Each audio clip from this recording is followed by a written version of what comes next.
Hey, it's Vladimira. And I'm Nektarios. And this is Naked by the Future Farm.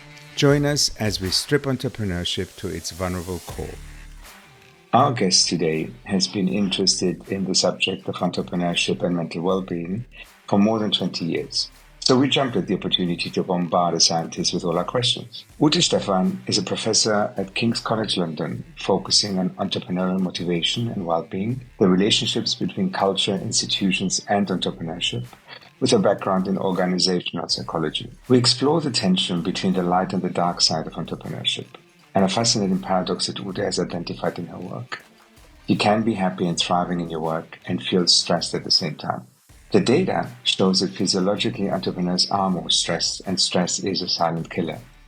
It is sobering to hear Ute build a direct link between stress and a shorter life, fueled by the self-exploitation that business builders end up experiencing. What are the signals to look out for to see if something's off? What are the changes to acknowledge so one can start working on getting better? We also ask about the role of investors in all of this. Of course, it's not one rule for all. Cultural context matters, geography matters, gender matters. But in the end, the things that help are very similar across the board. Please meet Ute. Hi, Vladi. Hi, guys. It's very beautiful to finally meet you, Ute. And as we were discussing prior recording, it feels quite special. And then we have actually waited for this for a while, and finally it's happening. So I'm quite excited, even though it's like 7:44 p.m. And maybe that's a nice bridge. So Karachi on my side, and so we do this usual check-in. Nektarios, I know you are in a beautiful part of yourself. I'm in Athens. I'm actually in the same hotel that I've already recorded a few episodes of Naked across the last 3 years. So people who watch this on YouTube probably recognize the decor of my hotel. But the nice thing is they've expanded, they've added a new section, and they kept the same kind of modern but ancient Greek looking decor. So I'm happy. And it's been 22 degrees today outside. Exactly. So where in the world are you, Ute? I am at the moment in Sheffield near the lovely Peak District National Park, which is very good for your well-being, unless it is November, as it is at the moment, and it's very foggy and cold and miserable. So my well-being comes from watching you and talking to you. So thanks so much for having me. That's you. Well, thank you. The reason we wanted to have you on the podcast is you were one of the very first people we've come across in our work with the Future Farm who actually looked at the subject of mental health and entrepreneurship. You are an academic, you do research, but you're also very public about it. I joined a webcast or whatever it was called at that point, a webinar, way back about, I think, 3 or 4 months into the pandemic, maybe a little bit later, with a specific lens on how does COVID and the world stopping affect the well-being of entrepreneurs. We have common friends because we all know the research by Dr. Michael Friedman. But you have also your own distinctive view, and you've also done a very different kind of, I believe your research has a different scale because of where you are. So maybe you can introduce yourself in a few words, and then we'll just take it from there. Yeah, sure. My pleasure. But first of all, I want to say thank you for, Nektarios and Vladi to you, because it's so important to have this podcast. It's so important to just talk about entrepreneurs' well-being and all the, the different stories you get entrepreneurs to share. I think it's just fantastic. So yeah, we need more of that, because for far too long, we haven't talked about the stresses of entrepreneurship. We've only ever talked about all the upsides. And yeah, it's important to acknowledge that entrepreneurs are human beings, and they're both stressed and sometimes also not feeling so well. So yeah, where do I come from? So my research, I've actually been researching entrepreneurs' mental health well-being for almost 2 decades now, which sounds quite long. Wow. And nobody was interested at all in the beginning. I think partly because people thought entrepreneurs, have it all. They make all the decisions and, they have the power, as it were. But my background is both. I have a bit of training in clinical psychology, but a lot of training in work and organizational psychology. And so if you approach it from that lens, and I'm a professor of entrepreneurship at King's College London at the moment. So if you bring this part of psychology to entrepreneurship, then it's not so obvious that entrepreneurs have the best job in the world, because you notice all the stresses and strains, sometimes also the loneliness that comes with being an entrepreneur. If you look at the statistics, entrepreneurs in any country work pretty much the longest hours of any occupation. And sadly, we know that very long working hours over time literally lead to earlier deaths because that's very stressful.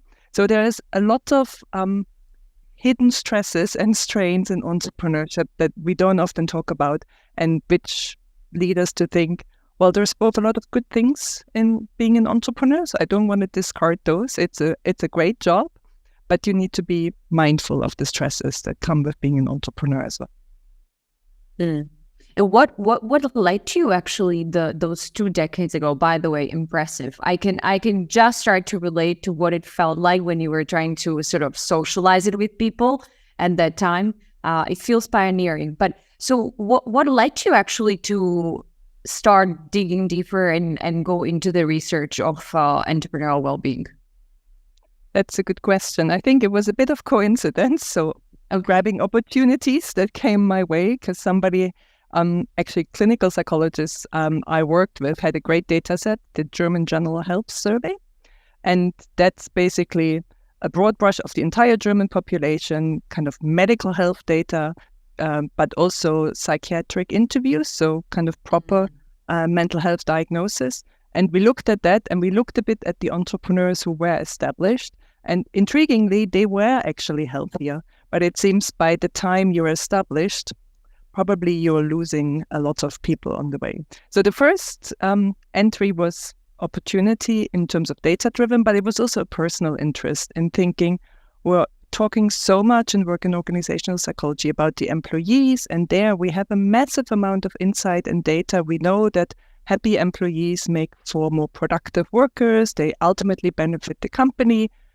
And then why don't we actually look at the women and men leading the companies? So surely as leaders, their well-being should have even more profound effects, both on the, positive effects on productivity, creativity, but also trickle-down effects, hopefully positive ones on employees. So if we know there's kind of things like emotional spillovers, if you're happy, you can easily make people around you happy. But the opposite is, of course, also true. You can make people quite miserable if you're stressed. And I think that's, the reason why we really need to look at both the bright and the dark side.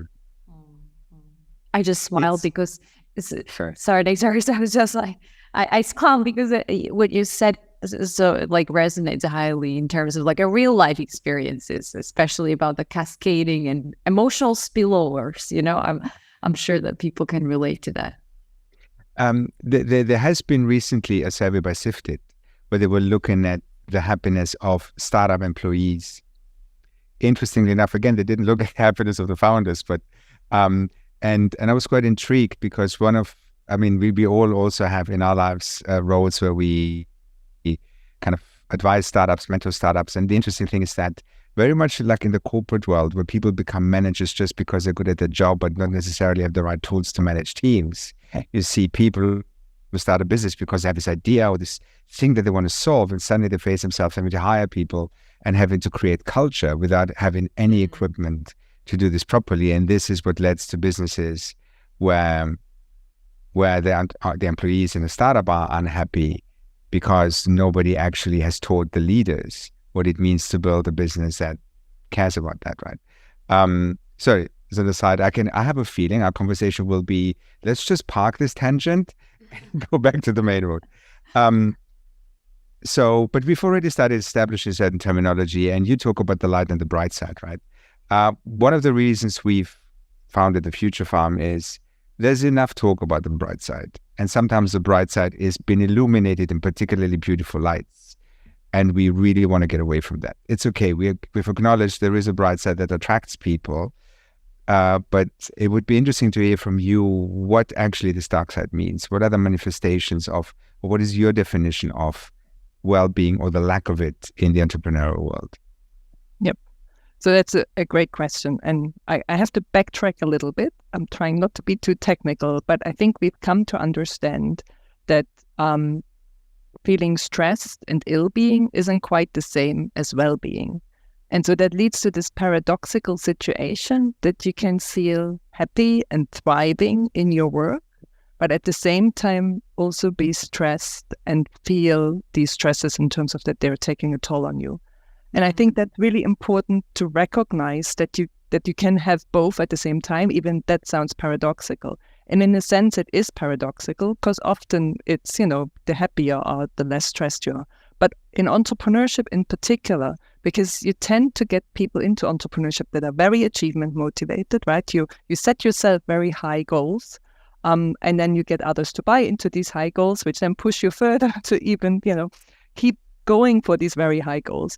You can also always do more, right? There's never really a goalpost. Yes, you have maybe, 1 million signups, but you can easily have 2 million more signups, and, that would be even better. So there's always more to do. And entrepreneurs tend to be fairly confident. So, otherwise you wouldn't dare to start a business. And so that leaves you into this unconsciously, almost into this cycle that you enjoy your work because it's something meaningful to you that you've started. You kind of drive yourself to work more and more all the time because it is meaningful, but also because, you want also these success signals. They're very positive, they're extremely reinforcing. And so this leads over time really to a cycle of self-exploitation where psychologically, if you ask entrepreneurs, do you feel stressed or unhappy in your work? They will typically say no, unless they've really crashed and had a burnout. But on the way to that burnout, they will say no, they are quite happy. And that's because we are trained, psychologically to make sense of, we invest ourselves. And in the case of entrepreneurs, if I see these very long working hours, it's really investing yourself into your work. The business becomes you. And so, you adjust. So yes, of course, I'm happy because otherwise, why would I work all these hours? Why would I, give so much of myself to the business? Why would I make all these compromises, say to friends, sorry, I don't have time to meet you today, or maybe not even next week because, we're going through an intense phase of the business, but next month there's another intense phase of the business you're going to. And so it can be really difficult for entrepreneurs to acknowledge that they're stressed, but what we see in physiological data, and these are really fascinating studies that are coming out, large-scale databases, physiologically, entrepreneurs tend to be more stressed than people who work for others, so employees. So yes, you have all these positive things, so the well-being, the positive experience of being happy, feeling, meaning in your life, feeling self-fulfilled. But you can at the same time also be stressed while you're experiencing this. And I think that's part of the paradox we really need to acknowledge, that it's not either or, that for a large part, for entrepreneurs, because of the nature of work, it really goes together. And so then the question becomes, clearly you can't be less stressed, but in your work, it's difficult to scale that back. But what steps can you take to manage the stress? Because what we also know is that stress is a silent killer. Right? You may not have tomorrow an effect from stress, but wait a year or 5 years.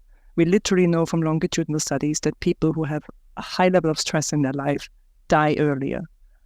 So, and obviously we need entrepreneurs to be entrepreneurs. We don't want them to be ill at home. So I think it's important to watch out for this, how can you acknowledge the stress and how can you deal with the stress? It's like, oh. Yeah, it's like, okay, deep breath because... Sorry. No. There you. But the word that you used, self-exploitation. What a word. I was actually for a while thinking like, am I exploiting myself to do this at 8 p.m. at night in Karachi?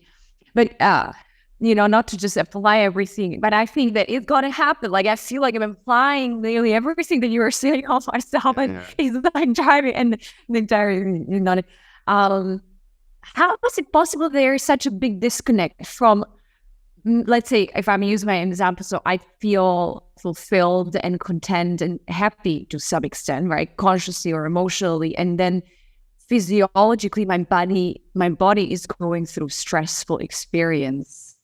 So how is that possible? I'm even trying to figure out. And second is that how can then one connect the dots and be like, oh, okay, I should actually start taking precaution here because of everything you mentioned. So those two things, as you said, are paradoxical. So when does that, like red light starts? Maybe we should start with not asking when does it start, but asking does it even ever start? Oh, it doesn't even ever start. Yeah. So, well, I think the early warning signs are typically, do you work very long hours? Do you make compromises over and over again? Do you feel you're not very productive in your work? And so therefore you work even longer hours, but, you don't dare to delegate because you think nobody else can do the work as good as you can, which probably is true, but this perfectionism isn't going to help you deal with the stress. You make compromises like, not seeing friends or family. Social support is really important for our mental well-being, but also compromising sleep. I was a little bit entrepreneurial 20 years ago, and it's really easy just when you have a new contract, you work through the night, right? Because it's a very interesting project. They're looking for your skill or what you have to offer. And you think, one night is not so bad. But if that becomes a pattern and you don't take time for your body to recover and reset, then that becomes quite dangerous. Maybe just to add color to this now, because we do refer to our own experiences, right? And maybe for people who listen to this for the first time. So in my previous business, which was my first entrepreneurial experience, I managed to probably get to a point where I was not sleeping more than 4 hours a night. And that I saw as a sign of being cool. It was a badge of honor. It was an achievement that I could still function, right? Were you public about it? Yeah, because people people go like, I worry about you. And I said, I'm cool. I work when I work and I sleep when I sleep and it's all fine. And I sleep on a plane and blah. And I was creating all this justification framework around this to myself that it's okay. Now, another element to this is like about 4 weeks ago, we were at Money 2020 at the big conference in Vegas, and we had a session talking about entrepreneurial well-being. And it was a little bit about getting the audience, who was practically exclusively founders, to start maybe giving themselves permission to acknowledge that something might be out of balance. And one of my panelists spontaneously asked the audience, how many of you would say that they've experienced burnout at some point in their entrepreneurial life? And without an exaggeration, about 80% of the audience raised their hand. And you go, okay, this was a safe environment. These were people who would probably not go out publicly, but they were all amongst peers. And suddenly people go, and there was one person who asked, I don't really understand what burnout means. So we tried to come to a kind of joint explanation, and then he just raised his hand as well. So he wasn't even aware that what he was experiencing could be defined as burnout, right? So just also to add color to what you just said, Ute, we're talking about something that people are often not even aware is a thing. So hearing that from you in the context of shorter life is scary. And yes, so it absolutely is scary. And I think if we would visualize the evidence every morning, you see, you sleep less, you die earlier. I think that may help to kind of get you in a different mindset. But it's really interesting what you say, because I think as, society, every one of us plays a role in this, because we hype entrepreneurs as, they look after their firms first, and, they're the babies, the firms. And then also, I think investors often reinforce that, right? Even though they say they invest in the entrepreneurs because they are key to the business, they still then also say, well, I have 100 more lined up. So if you don't do the grind, if you don't push through with your business, I can put my investment elsewhere. So that's also a really dangerous kind of downward spiral. At the same time, so never mind the costs that you personally pay, which can be quite dramatic, but your business also pays a cost, because we have quite robust evidence that you're a better entrepreneur if you're not burned out. And just to give you a small example, so a while back we've done a study where we actually tracked sleep with these sleep trackers. And so we followed entrepreneurs in Germany. That was for 2 weeks. and literally could see on the nights they slept better, the next day they were more creative in their work. So whilst we think of creativity as something that, sometimes an inborn trait, no, what we saw was over half of the variation in creativity was really day to day, independent of how creative you were trait-wise as a person. There was a lot of fluctuation, and just having a good night's sleep made you more creative. And I think that's really important to keep in mind, that we're actually more productive, performing better. There's research coming out that the firms are literally doing better, but also on a more micro level, right? As an entrepreneur, you're more creative, you're more proactive, so you're more likely to spot and exploit opportunities. And you're also more persistent in your work, because, you can really then leverage these positive emotions that come from well-being. And I think the downside, I think go for it. The downside is really that you make worse decisions. And one example, I think that we all may still recall, Elon Musk, you remember when he tweeted that he's going to take Tesla private, and then had to pay quite a lot of, a few millions for that. Also lost his position as chairman of the board. He actually gave an interview to the New York Times where he literally tied that tweet to sleep loss and his difficulty of being able to sleep. He regularly takes sleep medication, which actually is really bad because it undermines the type of sleep you need most. So then if you're trying to catch up, it screws up your sleep pattern even worse. So you make worse decisions when you're in this burnout phase or when you're extremely stressed. And it's the time, when you feel you can't step away from the business at all, is actually the time when you really have to take a brief time out. Sometimes that can be just 5 minutes, and counting down to 10 can help. But it can also be just saying, okay, tonight I'm just going to do something completely else, maybe reconnect with people, maybe just watch a movie, get a good night's sleep, and tomorrow morning I start worrying about the problems again. I was just thinking how important it is that you are doing this research. I mean, these reminders, these data points, right? I mean, if you look out there, what people actually what people follow, either is an example of somebody that you look up to, so the role models, but I would say at the same time, even if I imagine conversation with investors, you always bring up business cases. And it is quite unfortunate that we have to even create a business case for this or put it into some numbers that then translate, as you were saying, actually a positive benefit for not only the individual, but the business.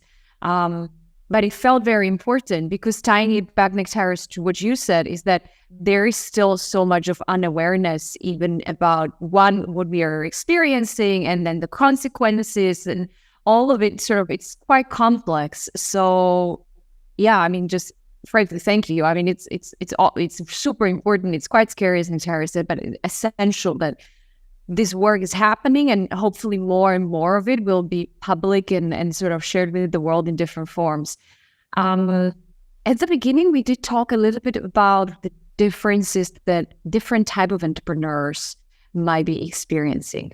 And you mentioned social entrepreneurs. I'm just going to share this because I personally, I try to walk away from the tag of or a box of naming somebody a social entrepreneur, but it's sort of an internal belief that every entrepreneur, I'm hoping it might be a naive hope that every entrepreneur is sort of doing things for the right cause and tying it with commercials. But let's stick with the terminology for the case of today. So what are the different types of entrepreneurs that you have a look into, and what differences have you learned about or identified? So I think it's a great question. And I would agree that actually partly what intrigued me about entrepreneurs was that when I talk to just small and medium-sized business owners, not necessarily high-growth entrepreneurs, but when you talk about success and ask them, how do you frame success? They all talk about contribution to their community, wanting the employees to thrive. So I think it's a bit artificial to say they are social and the others are commercial, non-social. I think there is it's an important push. And I think, sustainability and all these things are clearly very important. So yes, for the social entrepreneur, so if the purpose of your business is to help somebody less fortunate, it can be doubly tricky to detach from the business and step away and look after yourself. So make time for self-care, because you see other people suffer on a daily basis and you're in the business of helping them. So there, that almost backfires for you personally, that you're wanting to do good through the business. At the same time, it also makes being an entrepreneur even more meaningful, which is, fueling the positive feelings. So this double bind, this paradox of having both happiness, but also stress and, some misery is almost even more stronger for the... It feels addictive. I'm sorry to jump in, but the word and popped into my mind was that there's some sort of an addiction, and I would wonder, like, if from a physiological perspective, in terms of what's happening in one's brain, actually, and that when you get those hits. So I think we haven't fully unpacked that yet, but what's really interesting is that entrepreneurs tend to react to logos of their business the same way, with the same intense feeling as they react to pictures of their children. So I think that's something to think about. These are neuroimaging studies. Yeah. So I think the bond, the emotional bond to the business, as I said, because it becomes part of you, who else gets a chance to create work in line with what's important to them and, tailored around your skills. So this kind of, this huge benefit can also, have a bit of a downside. I mean, we talk a lot about this merging of identities where you and the business become one, because it's sorry, just to go back a little bit to the social enterprise, we did some work with the BMW Foundation, and it was exactly that. There was a person trying to talk about the experience of when she built a more commercial business before, and the business failed.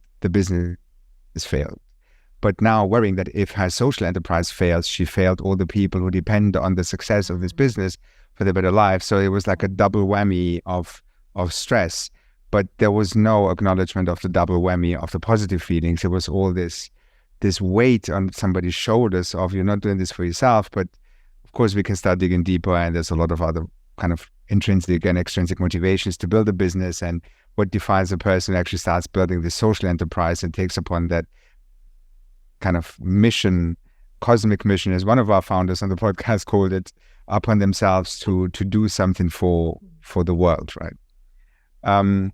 Sorry, I'm my brain is going so many different directions, so I'll let you talk, Ute, and then I'll come back with another question. I think I would just try to interject in it. I think that's a real danger, especially when you work with social issues, because by definition, right, they're endless. They can be completely overwhelming. You're not going to solve poverty as one enterprise. You can't address climate change as one enterprise. So I think it's really important that you set yourself realistic goals. Achieving our goals makes us happy. And so if you have to break down what you can achieve reasonably within the bounds of your enterprise, knowing full well that many social issues have multiple determinants, right? Poverty or low education levels, disadvantage. There are so many local factors. There's, the education systems, the health systems, all of this, what's wrapped around it. So be very clear what your part of the puzzle is when you define your theory of change. Be very clear what you can achieve and what would be process indicators on the way to achieving that bigger mission. And then celebrate, by all means, celebrate when you hit these indicators, because, nobody else is going to celebrate. So you need to celebrate. And also measuring the unfolding impact on your pathway to impact helps you, of course, then also to communicate back to investors and to your beneficiaries and so forth. So, but for your well-being, it's important to celebrate any milestone you hit. I have another question. When you talk about, so one of the things you're trying to establish is people getting into a practice of self-inquiry, to start looking for signals, which sort of chimes with your lens from a different angle, but going, the moment you start becoming aware of certain patterns, you might be able to change something. And we had one guest on the podcast not that long ago, who happens to be my co-founder in my fintech business, who talked about experiencing physical health and mental health challenges in a previous business. And the thing that kept him from walking away from it, knowing that something is not right and he wouldn't be able to fulfill what he wanted to achieve, was this combination of guilt and shame. Guilt for letting the team down, shame for not being well to fulfill that mission. And I wonder, in the concept of this, the paradox that you're describing, if you have explored concepts like guilt, or if you've seen anything in your research of how people can learn to give themselves permission to manage the paradox. Yeah, I think that's a really good question. And no, so there's no research on that yet. Yeah, so I think we need more, but I think you feel responsible, and that means that you also feel guilty when you don't reach certain goals. I think there's certainly something to be said for also communicating that, right? And you are not alone in this in the end. So, and if you're no longer there, then that doesn't help the business. So to get, in terms of mindset, be very clear about that. Looking after your well-being isn't just selfish. Self-care isn't selfish in the end. It's actually an investment in the business. So you're doing less because you're looking after yourself, but by doing so, you're doing more for the business than you would otherwise achieve. And I fully appreciate that's much easier to say than to do. And yeah. Thank you. I sort of jumped. Yeah, yes. So yeah. I was I said you on the same. No. I was going to do the opposite. I was going to say I jumped into you, so I'm shutting up now. It's your turn. No. So I was actually curious, Ute, what surprised you when you were doing the research? What was surprising for you? Like, what you did not expect in terms of some insights or maybe patterns that you discovered? That's a great question. So many things. I mean, I think it's at the very beginning, I was even surprised, and I think that tells you something, how entrepreneurs are often depicted in the literature, because they're the bosses, the leaders, right? That they would even suffer from things like not having sources of support. So if you think in the workplace, we know for employee well-being, the major source of social support are leaders, supervisors, and co-workers. If you're an entrepreneur, you don't have any supervisor any longer. You may be your investors, but they typically, they may not be supportive. They may be more pushing, and you can't really confide in them because they're investing in you. So if you show any vulnerability, that might, damage the investor relationship. So you need to be careful. You can't really confide, unless you have a co-founder, you can't really confide in other entrepreneurs because they could be suppliers, customers, or competitors.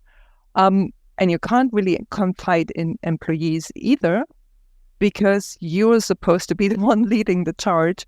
And if they, especially if you're in a startup where, they already may have to make some sacrifices because you can't quite pay as much. And, it's a bit more stressful. It's also more enriching, but it's still demanding work.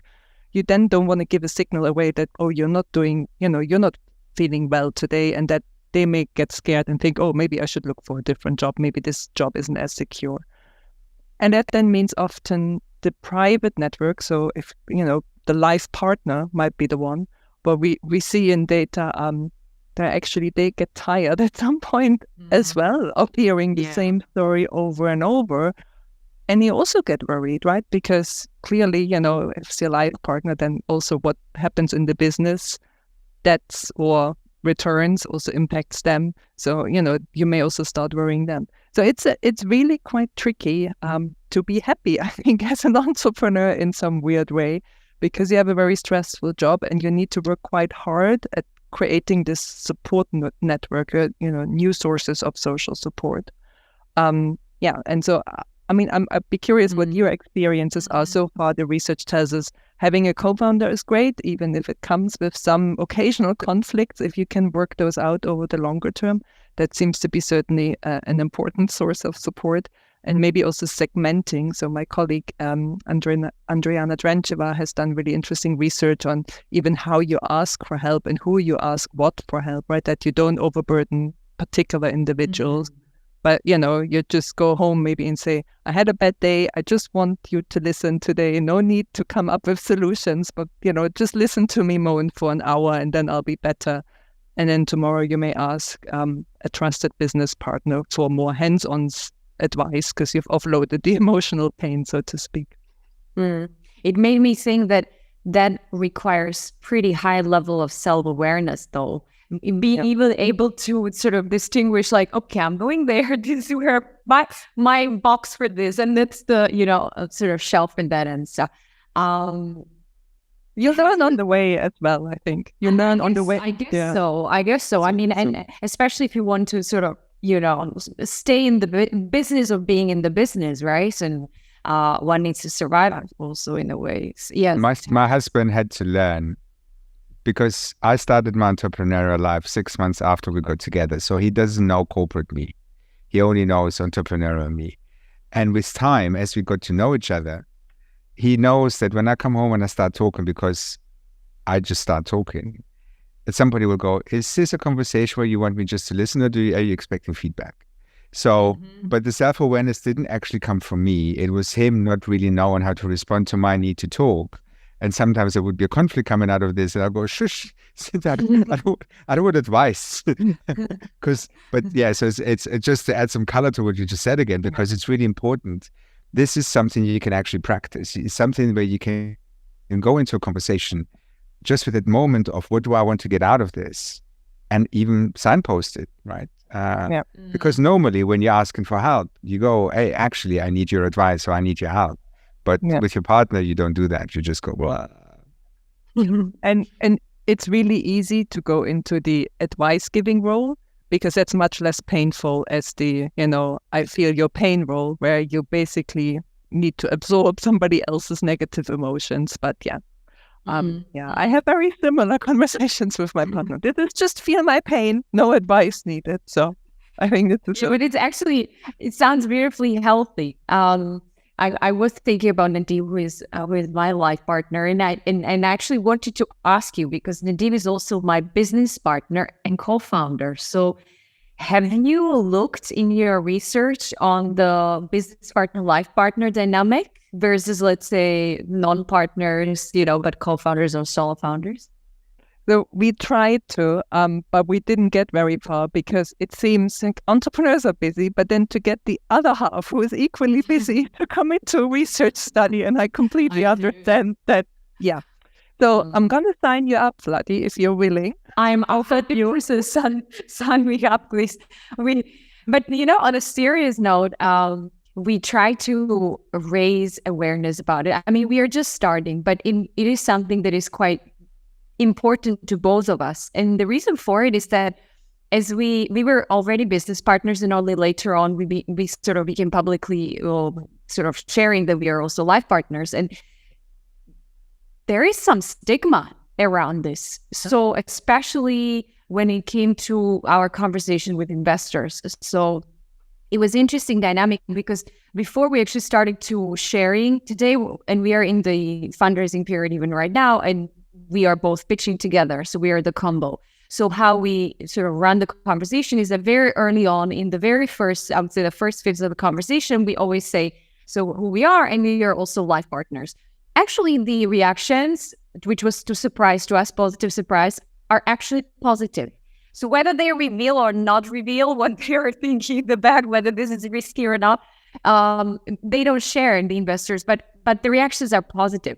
What was surprising to me is that when we were going into those conversations and we revealed that we are life partners to the wider business community, there was some sort of not a rumor, but it was some sort of a feeling that, hey, be cautious.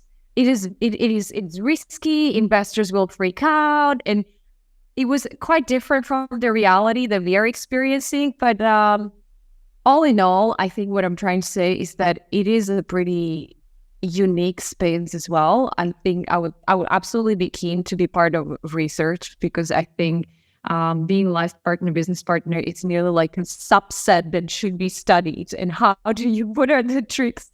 I must say that, sorry if I'm dominating this, but yesterday here in Pakistan, we had a dinner with another life. We learned on the dinner, it was sort of a double date, but we didn't know that they're also life partners. And we learned over the course of the conversations. We were two couples, business partners, life partners, completely sort of out of the blue. We were talking about how they're managing, and they say, oh, we have this one thing.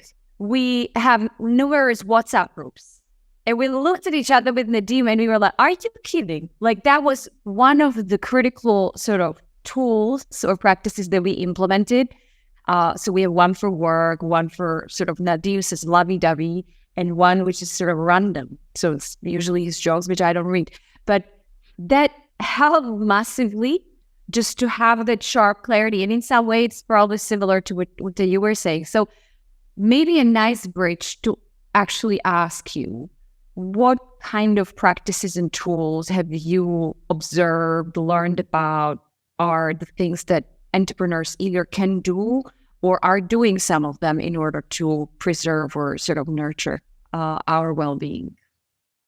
So I think it's a great question. I think as far as relationships go, in that particular instance, I think segmenting, as you described, of the different WhatsApp is quite important. And so in terms of how you deal with stress, so we know a lot from the main literature, but the caveat is we only start to apply that to entrepreneurs. And what we see is that basically you don't want to tell entrepreneurs, on top of your existing to-do list, you now need to engage in these additional things to make yourself happy and deal with stress. So I think the key is you need to find out what works for you. That would be my first principle. And the second principle is try and make it a routine that kind of becomes part of your daily habit or your weekly habit. That will be much more successful. So find something that you enjoy, that fits for you, and kind of make it part of the routine. And so kind of philosophy of small steps, doing a little bit is much better than doing nothing. And so the little bit can start with things like trying to get enough sleep. I'm afraid sleep is really important. As you know, I talked about it being important for creativity, but we just know that our brain needs this restorative phase during sleep, and it just so happens that that also helps idea incubation. So there's many good things you get from sleep. It's nothing you should compromise on. And there are kind of sleep routines. If you have problems sleeping, round about, you should always try and go at the same time to bed, get up the same time. If you wake up in the night, maybe try and get up and make yourself a cup of tea rather than trying to roll around in bed forever and things like that. I think one of my favorite rules is also, again, the little things. Don't have any of your electronic devices in your bedroom. We know that smartphones, even if you turn them off and turn them around, they still disrupt your work. So you can imagine that they will still disrupt your sleep as well. So they go somewhere else outside of the bedroom. If you have to, then buy an extra alarm clock if you use your mobile phone as your alarm. And then it's the things like, we know that exercise is extremely good, spending time in nature. So there's studies coming out that if you can spend 2 hours a week, which doesn't sound too much, 2 hours a week in nature, that actually resets your cortisol levels, which is a key stress hormone. So you could combine that with a nice brisk walk, which counts as exercise, just meandering along, not quite exercise. And then also if you live in a big city, for instance, I'm trying to walk as much as I can. So you can take the tube in London, but you can also just walk 2 or 3 tube stations. And I find, and that's some of the effects we see as well, you can even prepare for the next meeting while you're walking. And so if you get kind of 20, 30 minutes of brisk walking, you don't need to be running, but brisk walking, which gets your heart rate up a little bit. If you do that daily, that's really good for, resetting your stress response. And then there are things like you do every once in a while just need a break. And actually what personally, academics may not sound like it, but we do also work quite long hours. And it's also very self-organized in the sense of similar to entrepreneurs. What is quite helpful is actually kind of putting breaks in. So even if you have, 4 hours you need to put together let's say an offer, and you would work 4 hours straight on that, try and actually chunk your time so that you have mini breaks throughout the day. And again, the routine really helps. If you say you work 55 minutes and then you have 5 minutes where you don't work, get a cup of tea or water, walk around, that doesn't just help your body, it actually helps you also. I guarantee you after those 5 minutes, if you've done something else, you come back, you'll see new solutions that you haven't thought of. and things will go much smoother. And if you instigate these little break systems, we actually know from research that makes you more productive as well. So it's really the little things, and try out what works for you. I kind of have to say this now. So when people come and ask us to talk about, when we talk publicly, when people invite us to talk about it, usually they want some practical things.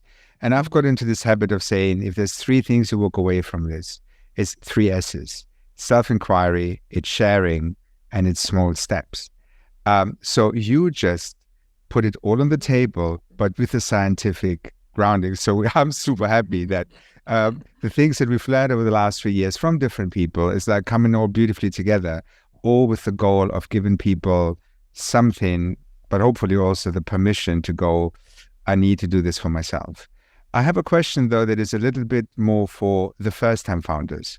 So the ones who haven't been in that journey, because it's really, we all know that telling people it's going to be difficult means nothing unless you get into it. But have you, from your insights over the last 20 years, seen things that you can do to actually signpost something for people to get into this a little bit more prepared, to take away the glitz and the glamour of the shiny lights, to attract them to this in the first place? That's a really good question. I mean, there is certainly a bit of an effect that once you've gone, you do your second business, you've learned something from the first business, and it becomes a little bit easier. I think also it becomes a little bit easier to don't see it entirely as yourself and part of your identity, because you know that, there could be another business along the line. So maybe, and that's really difficult advice, just every once in a while step back and think, there are other things in life that are also there. It's not just the business. There's also, my partner, my, family, whatever. I think this kind of try and see it relative, that at the end it is work. It's very important work. It's very meaningful to you, but be aware that, it can draw you in a little bit too much. How has the world responded to your research? So I'm curious about, because obviously we have some experience with Nektarios of trying to, move the needle, and we do talk with investors, but also entrepreneurs. We have this podcast, and we get mostly positive reactions, but also there are pushbacks and stuff. I'm curious about your experience. Like, have you seen people being receptive? Like, has there been actual impact of it? What was the experience like, or what is it now? So I think in a way, COVID has helped, although I'm very cautious in putting anything positive from COVID, but certainly if there is one little positive thing from the COVID pandemic, is this enhanced attention to that mental well-being matters, and it's not something we can take for granted. And that has kind of generalized to entrepreneurs as well. So I find it's a little bit more legitimate to talk about it, that it's also maybe stressful being an entrepreneur, and that it can have negative effects on mental health. And so I think that certainly has helped. And there is just a lot more interest. I think we're in the phase at the moment where we see a lot more interest and engagement with the topic, which I think is fabulous. So I think now, I've been talking to many different entrepreneurs, investors as well, and they seem to be a lot more open. But it's absolutely true, Bloody, that there's still a long way to go. So it really also depends on which type of investor, for instance, you talk to. I think a lot of angel investors, VCs, still think, there is these 99 other entrepreneurs I can invest in. Interestingly, the ones who were entrepreneurs themselves before and who have maybe gone through burnout, a bit more sensitive to it. They're not necessarily yet taking steps to also, as part of the investment conversation, ask about well-being. But at least there is a bit more of attention to it. I see this as a process. We're not going to change things overnight, but I see that as a process where, that's why I said I think it's so important that, the podcast you do, all of this awareness raising and just allowing also entrepreneurs to talk about the dark sides is really important to get the message across that, entrepreneurs are at the end of the day human beings. They might be exceptional in many ways, but they're still vulnerable. and vulnerable to stresses like everybody else. Maybe, a little bit more hardy, but your body can only take so much. And I think it's important to pay attention to that. So yeah, a lot of interest, a lot of openness to talk about the topic, which is great. A bit more from some communities than from others, but I do see it as a process. And I'm, compared to 20 years ago where nobody was interested in the topic, literally, now, mainstream media is picking this up. The Wall Street Journal ran a special section, and I talked to them about my research last year, I think it was. And so other media outlets are equally interested. So I think that's really exciting for me as well, that, finally we're at least talking about the topic. And we all, I think it's, it needs a community to change the needle. And yeah, so I think we're building that community also on the research side, which is exciting. So there's ever more people who come to meetings. We start to have dedicated workshops, conferences on the topic. So I think it's great. And it shows that it just seems a really important topic because it rings true for people, for entrepreneurs, for some investors, and for academics as well. That's very hopeful. Thank you. It gives like that additional kick. And I feel like the Nektarios, once in a while, we need that kick because we are also recording in now 8:30 p.m. So, but anyhow, no, but also not. Yeah. It also. Sorry. So it's rare that we talk over each other, Ute. It's a society which is. What you just said feels ultimately like a natural, like an elegant way to end our conversation because you've given us a lot. But I do have a bunch of questions. And one of them is, so maybe we'll keep it, maybe we'll not. Did you find in your research any variances depending on cultural context and depending on gender? So is there anything that we can point with, say, there are certain markers, whichever they may be, that actually do color or do sway the picture in a different way or not? Yeah, so we've actually just completed and published earlier this year a big evidence review, 40 years of research across 82 countries. And what we see is maybe what you would expect. It's much nicer and happier to be an entrepreneur somewhere in a developed economy where you have strong institutions around you. You have a chance, if there is an injustice, to get your day in court, and you can possibly even afford that day in court. Whereas if you are in an emerging economy, it's much harder. I think it's much harder to get things done because things are more in flux. Plus, there's the additional uncertainty that if you are going to be very successful, what happens then? Then, it could be that some corruption kicks in and you may lose everything you try to create. So well-being entrepreneurs' well-being is sadly worse in the parts of the world where actually entrepreneurship is most prevalent, where most people are forced to be entrepreneurs. So if you do it out of necessity, it's a much less positive experience. You asked about women as well. So there, the story is, with COVID, the story has been pretty clear that women entrepreneurs suffered more, partly because even in the most developed economies, they're still shouldering more than their fair share of the care and homework. So they had this double bind. And plus, also a lot of the care institutions were closed, right? So you couldn't have your children looked after in nursery. But also, more generally, and if I think of the UK, childcare is so expensive in the UK, amongst the most expensive in the OECD, to the extent that we're actually holding women entrepreneurs back because we're not allowing them to be entrepreneurs. And then the other more general finding, which I think is quite intriguing, is that so men tend to get more of the well-being uplift from entrepreneurship. For women, that's not so straightforward, possibly because of all the other things that are going on in their lives. And what we also see is that they are even less likely to grant themselves or give themselves license to step away from work and look after themselves. So they seem to find their work even more meaningful than the men entrepreneurs. But at the same time, possibly because of that, make much less space for their personal recovery, so much less space for their self-care.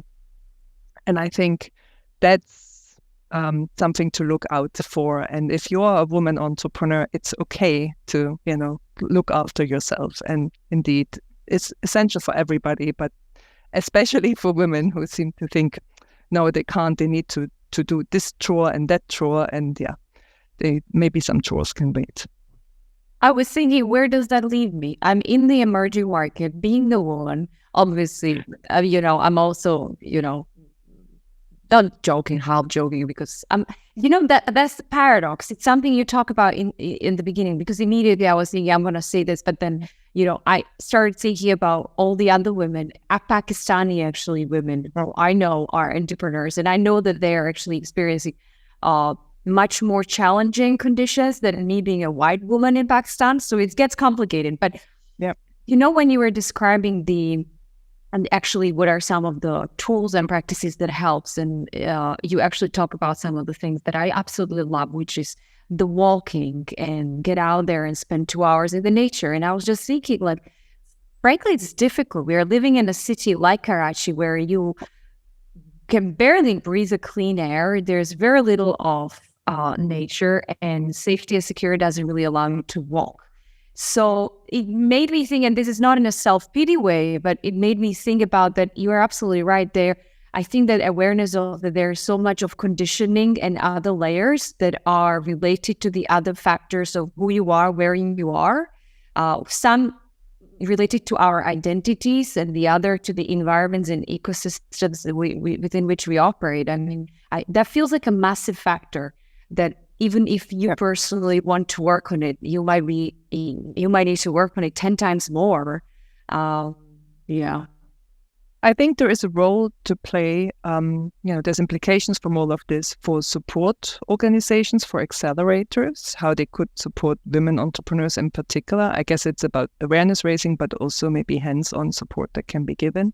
And there is some research that's really interesting coming out, actually. I think it was Tanzania, I'm not quite sure, but emerging markets, that in especially more traditional societies, for women entrepreneurs in particular, it can be quite useful to go through more cooperative forms of entrepreneurship. So, entrepreneurship through a cooperative organization where you're a group, because you can support each other and then have critical mass to not just advocate for your business, but also support each other in terms of how you navigate your community, because sometimes the communities are quite they have quite high expectations, especially if you're a woman entrepreneur who's successful in terms of what you had to give back and which of the many family members you now also have to employ. And so I think how to navigate that and push back gently without severing community ties can be quite tricky. And so there are, more collective forms of entrepreneurship, rather than saying, oh, you need to do this on your own, can be really quite helpful. Wonderful. I think it's a good point to just say thank you so much for giving us your time, Ute. I'd like to label this as our first conversation on the podcast, because I have a feeling there's a lot more to dig into and also just to give you a chance to share more of your research. So thanks again, and hopefully we get to speak each other soon. Thanks so much, Nektarios, Vladi. It was truly a joy to speak to you, and thanks for inviting me and allowing me to speak about my research. It's a great opportunity to share it. And just to all the entrepreneurs out there, don't despair. Just look a little bit more after yourself if you can. And we're now in the research phase where we're actually trying to test different types of interventions to support entrepreneurs' well-being. So if anybody listening is interested, please reach out, and maybe we can make you happier. Hear, hear.